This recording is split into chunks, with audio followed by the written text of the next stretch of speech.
Depuis leur lancement en 2007, 53 opérations réparties sur toute la France métropolitaine se sont vues décerner un trophée. Ainsi, une coopérative sur 3 aura proposé un projet au jury.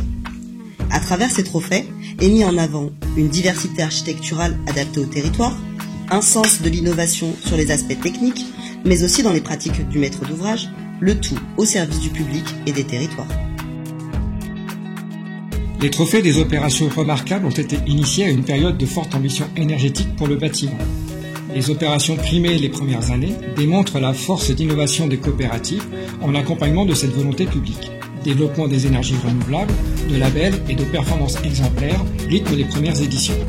Les procédés constructifs innovants, comme la construction bois, ont toujours eu une part particulière dans les opérations.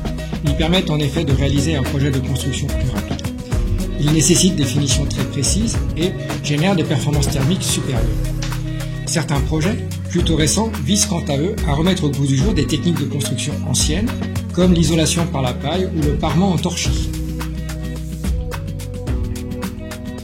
Fidèles à leur tradition d'innovation dans leur métier de maître d'ouvrage, les coopératives HLM primées se distinguent par la recherche constante de la maîtrise des coûts pour les ménages. La mixité des statuts locatifs-accession au sein de leur programme et la coopération à une échelle plus large en tant qu'aménageur ou en partenariat avec d'autres structures ont constitué autant de trophées et surtout ont contribué à nourrir des méthodes professionnelles enrichissantes pour les coopératives impliquées. Ces dernières années, de plus en plus de projets comportent aussi des volets d'accompagnement des ménages.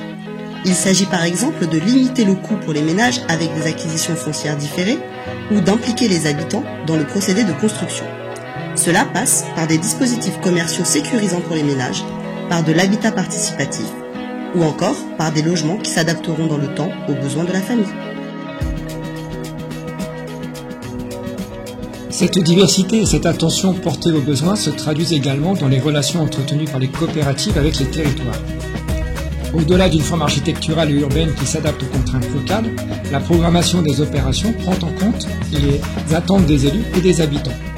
Densification maîtrisée et acceptable par les riverains, stationnements qui pourront évoluer à l'arrivée des transports en commun.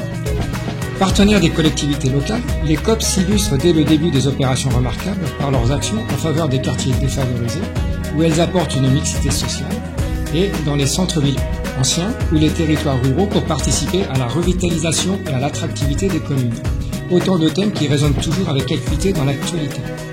En 11 ans, 2 trophées ont également été décernés à des opérations en accompagnement de copropriété, pour le redressement de copropriétés en difficulté, de l'accompagnement dans la rénovation énergétique.